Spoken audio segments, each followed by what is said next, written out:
ध्यानमूलं गुरुमूर्ति पूजामूलं गुरुपदम् मन्त्रमूलं गुरुवाका मोक्षमूलं गुरुकृपा।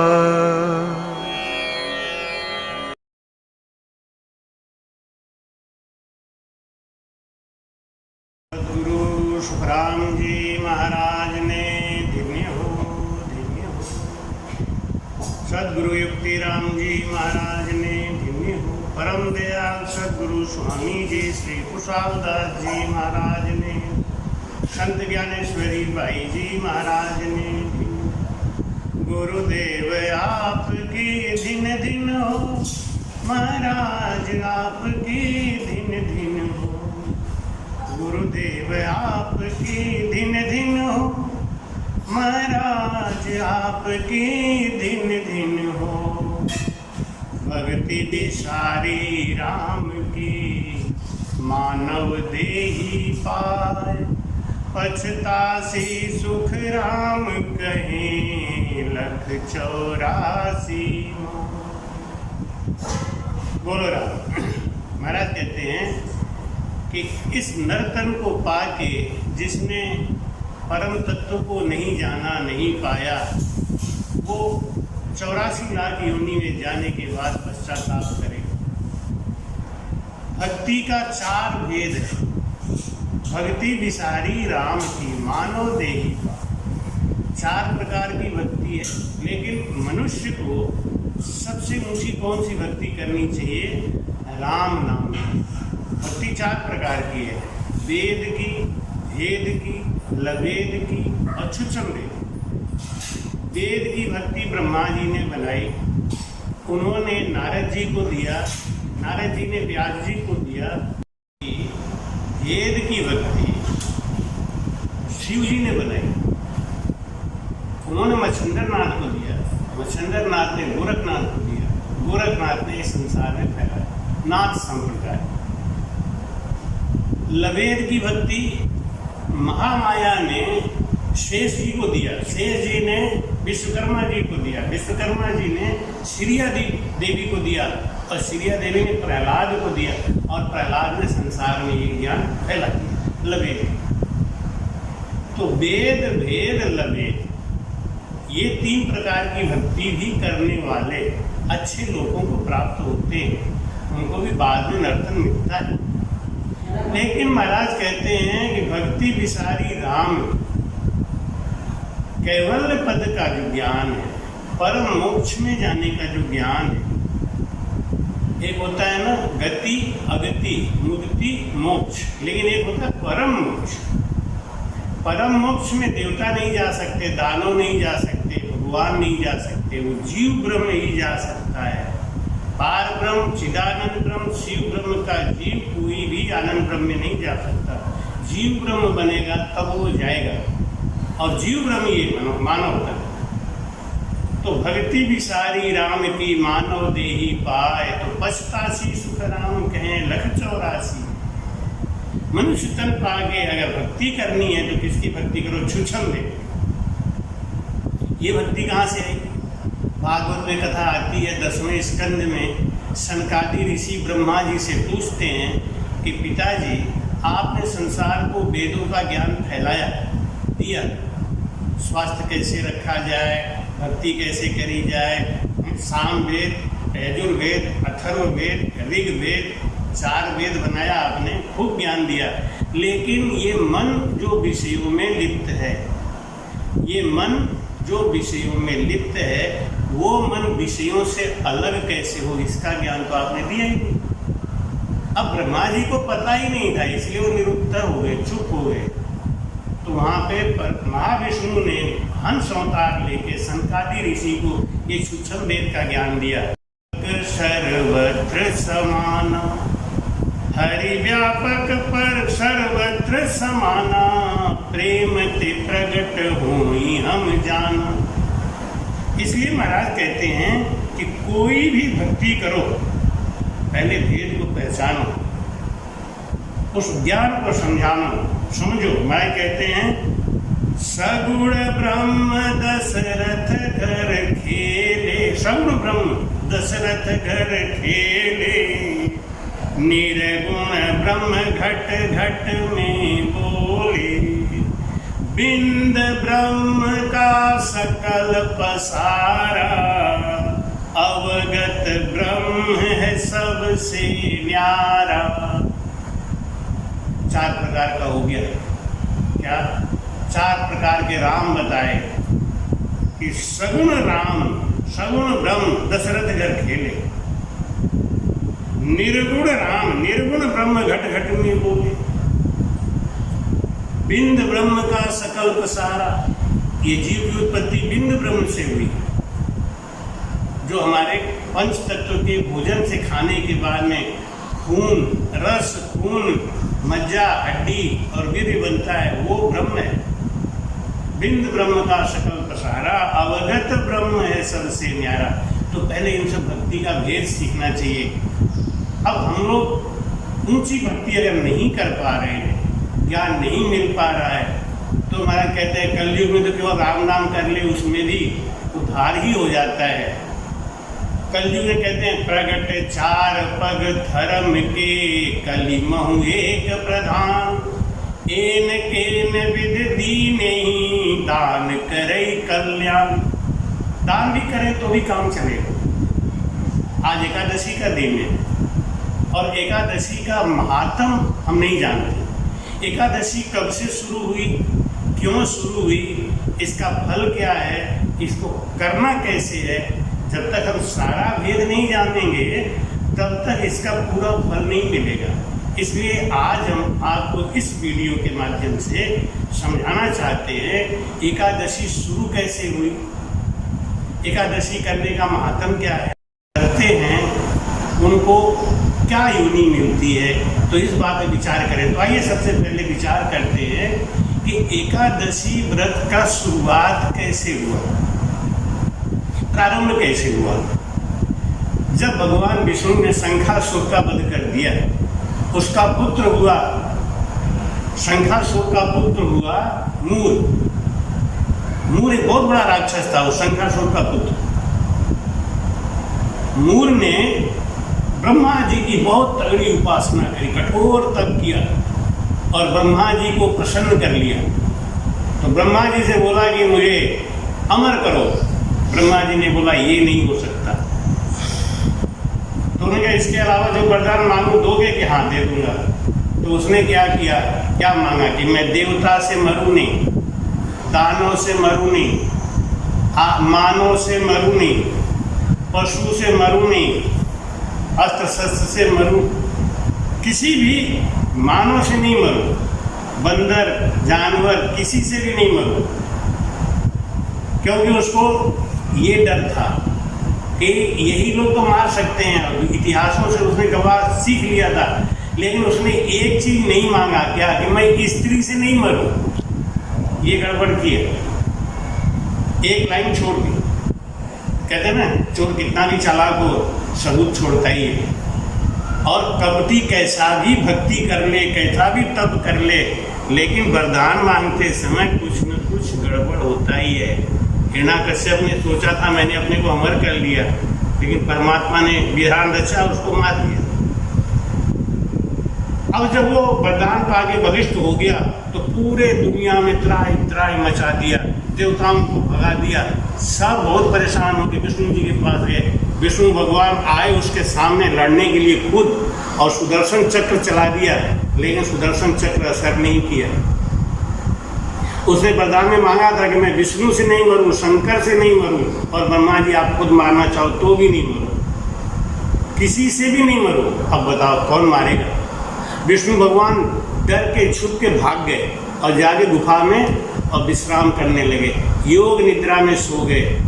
मूर्ख को पता चल गया कि इस गुफा में विष्णु छुपे हुए हैं, और उस गुफा में घुसने लगा तो विष्णु भगवान की छाती के मथन से, छाती के अंदर से कौन प्रकट हुआ, योग माया और शास्त्रांग शक्ति दुर्गा। वो स्त्री थी और उसने अपने वरदान में ये मांगा था कि हमको पुरुष नहीं मारे, देवता नहीं मारे, दानव नहीं मारे। और तब योग माया ने उनका वध किया। भगवान विष्णु की नींद खुल गई और उन्होंने वरदान दिया, आशीर्वाद दिया योग माया को कि आज के दिन तुमने मेरा चिंता हरण किया, इसलिए आज का दिन जो एकादशी का दिन है, उस दिन अगर कोई हमारा अखंड व्रत करेगा, यानी व्रत कैसे करेगा, दशमी के दिन भोजन नहीं करना चाहिए, दशमी के दिन शाम को भोजन प्रसाद ग्रहण नहीं करना चाहिए, यानी एकादशी के एक दिन पहले दशमी के शाम का भोजन छोड़ना है। दशमी के शाम का भोजन छोड़ के एकादशी का व्रत करना है। एकादशी का व्रत करके भोजन ना करना है ना कराना है, ना तो खुद भोजन करे और ना किसी को भोजन कराए। अन्न का दान द्वादशी को करना, यानी दशमी के एक दिन पहले अन्न को छोड़ देना है। एकादशी को दातून नहीं करना, निंदा नहीं करना, चिंता भी नहीं करना, क्रोध भी नहीं करना, चोरी नहीं करना, झूठ नहीं बोलना, जुआ नहीं खेलना, चिंता मुक्त शांत मन से एक परमात्मा का भजन करना।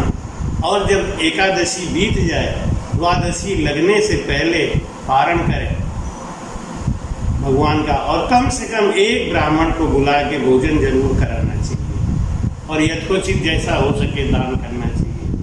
तब एकादशी का पूरा महात्म पता चलता है। एकादशी के महात्म में आपको एक कथा सुनाऊं।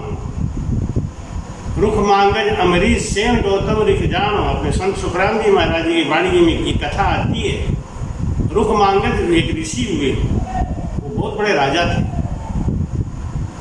रुख मांगज जो थे, उनके राज्य में एक बहुत बड़ा बगीचा था और उस बगीचे में इतने सुंदर सुंदर फूल लगे हुए थे कि उनकी खुशबू स्वर्ग तक जाती थी। रात को अप्सराएं घूमने के लिए निकलती थी तो उनको वो खुशबू आकर्षित करती, तो सब अप्सराएं उनके बगीचे में आते, सारे फूल चुन के लेके चले जाते। राजा बहुत नाराज होता, पहरेदार कहता पता नहीं क्या हो जाता है, 12 बजे रात तक तो मैंने देखा सारे फूल खिले हुए थे, सुबह सारे फूल कैसे गायब हो जाते हैं मुझे पता नहीं। एक बार क्या हुआ, अप्सराएं नीचे आई थी, फूल चुन के जा रही थी, फूल चुन के अप्सराएं जा रही थी तो उर्वशी के पैर में बैगन का कोई कांटा गड़ गया, बैगन की कोई लकड़ी गड़ गई, तो वो असहाय हो गई। जब तक उजाला हो गया, अब उसके उड़ने की क्षमता खत्म हो गई, उसकी करामात में दोष लग गया, तो वहीं पड़ी रही दुबक के। चौकीदार ने देखा, रुखमांगद जी को जाके खबर किया कि हमारे बगीचे में एक अप्सरा बैठी है और हमें लगता है यही रोज फूल चुराने आती है। रुखमांगद जी आए, उन्होंने कहा कि तुम देवी कौन हो? तो उसने रो रो के सारी बात बताई कि अब मेरी शक्ति खत्म हो गई है, मैं कैसे स्वर्ग लोक जाऊंगी। रुखमांगद जी ने कहा कि आप बताइए इसका कोई विधान। तो उन्होंने कहा कि कल एकादशी था, अगर एकादशी का व्रत किसी ने किया हो आपके राज्य में, सुबह से लेकर शाम तक उसने अन्न ग्रहण नहीं किया हो, तो उसका पुण्य हमें दिलवा दिए, मैं चली जाऊंगी। रुखमांगद ने कहा कि मेरे राज्य में कोई नहीं जानता एकादशी व्रत क्या होता है, हम लोग जानते ही नहीं, हम लोग करते ही नहीं।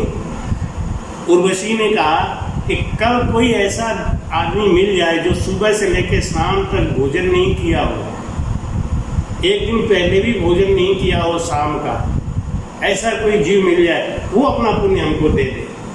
रुखमांगद ऋषि ने, राजा ने ढिंढोरा पिटवाया कि भाई कोई ऐसा है, कोई ऐसा है जो दशमी के रात को भोजन नहीं किया, एकादशी को पूरा दिन भोजन नहीं किया।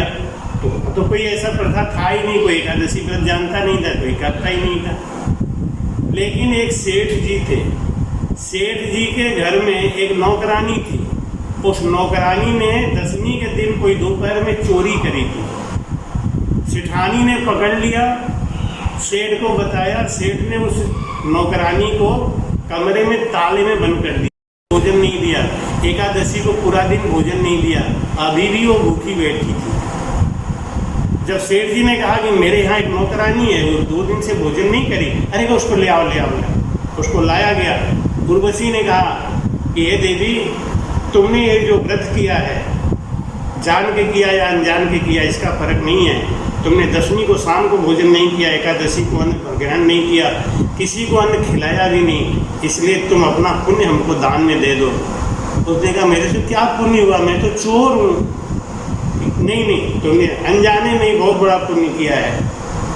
तो उसने कहा कि ठीक है, मेरा जो भी पुण्य बनता है मैं आपको दान करती हूँ। जैसे ही कहा उर्वशी के पंख निकले और सर आकाश में उड़ गई। रुक्मांगद ने ये जब भेद देखा तो उसने पूरे नगर में डंका कराया कि और आज के बाद हर दशमी को कोई भी भोजन नहीं करेगा, एकादशी को कोई भोजन नहीं करेगा, घर में चाहे कोई अतिथि भी आ जाए तो भोजन नहीं करेगा, ना कराएगा। अब ऐसा कर दिया आदेश, तो सब यही करने लगे और एकादशी व्रत कर करके विष्णु लोक में जाने लगे सब। ब्रह्मा जी को बड़ी चिंता हुई, ये क्या हुआ, ये सब के सब साकेत लोग जा रहे हैं, वैकुंठ जा रहे हैं, तो इनका व्रत तोड़वा दिया जाए। तो ब्रह्मा जी ने एक अप्सरा को भेजा। वो अप्सरा आई रुक्मांगद के पास और उनको अपने माया में फंसा के बोली कि आप एकादशी व्रत को छोड़ दो। रुक्मांगद बोले कि एकादशी व्रत तो मैं नहीं छोड़ सकता, तुम्हें छोड़ सकता हूँ, मैं अपने पुत्र की बलिदान दे सकता हूँ, लेकिन एकादशी व्रत नहीं छोड़ूंगा। मेरा बेटा, मेरी बेटी, मेरा पूरा परिवार एकादशी व्रत रहता है। बहुत उपाय किया, लेकिन रुक्मांगद ने एकादशी व्रत का नियम नहीं तोड़ा। एक छोटी कथा आती है इसमें कि उनके दामाद दशमी के दिन आए शाम को, तो वहाँ पूरा नगर ही भूखा रहता था। दशमी को भोजन नहीं दिया गया उनको, एकादशी को पूरा दिन भोजन नहीं दिया गया। भूख के मारे तड़पने लगे। अपने पत्नी को बोले चंद्रभागा मुझे भोजन करा दे। भागा बोली मेरे पिता का नियम है, मैं भोजन नहीं करा सकती, अन्नदान कर नहीं सकती, तो मरो या जिंदा रहो। एकादशी की रात होते होते उनका पति मर गया। तो द्वादशी को चंद्रभागा अपने पति के संग सती होने जा रही थी। भगवान प्रसन्न होकर आए, आशीर्वाद दिया और कहा कि मैं तुम्हारे बहुत प्रसन्न हूँ, और पति और पत्नी दोनों को साकेत लोक लेके गए, वैकुंठ लेके गए। ऐसा एकादशी का महात्म बताते हैं। एक राजा हुए अम्बरीश, वो एकादशी का व्रत करते थे। एक दिन एकादशी का व्रत किए थे, द्वादशी का पारायण होने का समय आ गया। उसी समय दुर्वासा ऋषि आए। दुर्वासा ऋषि को उन्होंने कहा कि महाराज बहुत अच्छे समय से आप आए, द्वादशी का हमारा पारायण होने वाला है, एकादशी का पारायण होने वाला है, द्वादशी लगने वाला है, आप भोजन प्रसाद कर लीजिए। दुर्वासा ऋषि बोले मैं स्नान करके आता हूँ। स्नान करने के देर होने लगी। ब्राह्मणों ने कहा अम्बरीश राजा को कि भाई आप जितनी जल्दी हो सके पारायण कर लो, नहीं द्वादशी लग जाएगा। उन्होंने कहा मैंने ब्राह्मण को न्योता दिया है, संत को न्योता दिया, बिना उनको भोजन कराए मैं नहीं कर सकता, पाप लगता है। ब्राह्मणों ने कहा कोई बात नहीं है, तो आप जल का अर्पण कर लो, चलो कर लो, कोई बात नहीं। तो जल से पारायण किया। उसी समय दुर्वासा ऋषि आ गए और गुस्से में लाल कि तुमने ब्राह्मण को न्योता दिया, संत को न्योता दिया और उसके बाद उससे कपट किया, मैं तुझे श्राप देता हूँ। उसी ने गुस्से के मारे कृत्याग्नि प्रकट करी, लट्टी निकाली, नीचे पटकी, कृत्याग्नि प्रकट करी, इसको जला के भस्म कर दो। भगवान विष्णु का व्रत किया ना एकादशी का। एकादशी का व्रत भगवान विष्णु की इच्छा को पूर्ण करने की, क्योंकि भगवान विष्णु बहुत संकट में थे।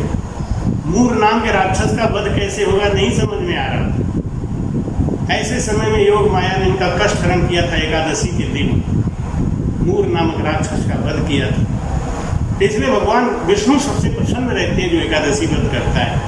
अपना सुदर्शन चक्र छोड़ दिया, सुदर्शन चक्र ने कृत्याग्नि को सोख लिया और फिर वो पीछे पड़ गई। दुर्वासा के, दुर्वासा भागे भागे ब्रह्मा जी के पास गए। ब्रह्मा जी से त्राईमाम ब्रह्मा जी ने कहा मैं नहीं बचा सकता। शिव जी के पास गए। शिव जी ने कहा भाई देखो मेरा कार्य क्षेत्र अलग है, हम तीनों देवताओं का कार्य क्षेत्र अलग है, हम एक दूसरे के कार्य क्षेत्र में हस्तक्षेप नहीं करते। आप विष्णु के पास जाओ, भागे भागे विष्णु जी के पास गए, विष्णु जी से कहा, विष्णु जी ने कहा कि भक्त की मर्यादा भक्त ही रखता है। आप अम्बरीश के पास जाओ, वही क्षमा करेगा तो क्षमा हो जाएगा, नहीं तो क्षमा नहीं हो सकता। दुर्वासा आगे पैरों पे गिर गए अम्बरीश के। अम्बरीश ने सुदर्शन चक्र से प्रार्थना किया और सुदर्शन चक्र वापस चला गया।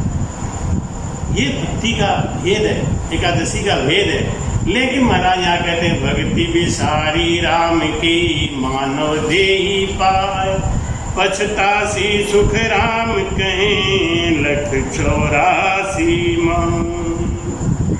भक्ति विसार मानवतन पाके ये छोटे छोटे व्रतों में उपवासों में फंसने से अपना काम बनने वाला। महाराज कहते हैं कि व्रत राम राम राम व्रतवास उपवास देहि कष्टे नर कोई, 11-24 कर ऊजस दे सोई, जाका ये फल फूल जन्म अगले नर पावे, मन बंछत फल ये देह निरोगी कहावे, सुख राम ज्ञान वैराग बिना मोख न पहुँचे कोय, तिमिर मध्य वैराग रे हर हद बेहद का हो।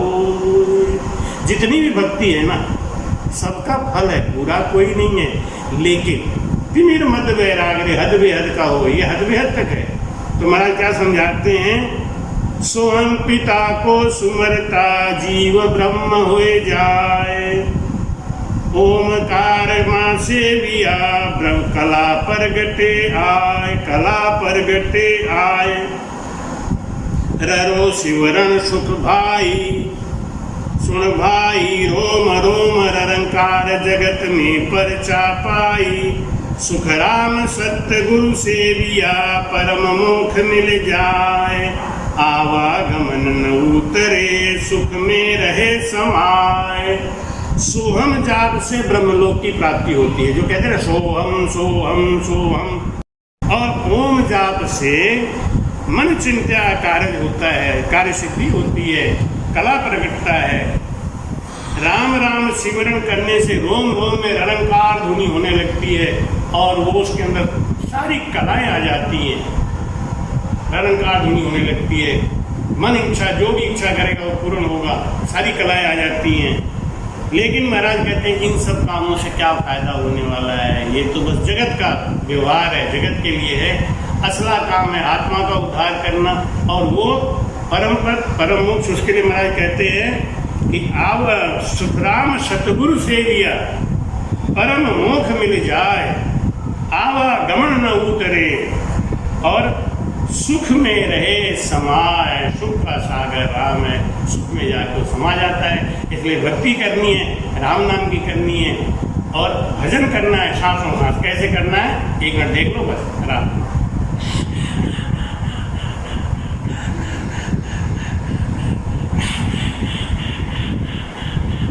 तो वेद की भक्ति, वेद की भक्ति, वेद की भक्ति ब्रह्मलोक, वेद की भक्ति शिवलोक, लवेद की भक्ति वैकुंठ लोक, और छुच्छम वेद की भक्ति आनंद लोक को लेके जाती है। सदगुरु सुखराम जी महाराज ने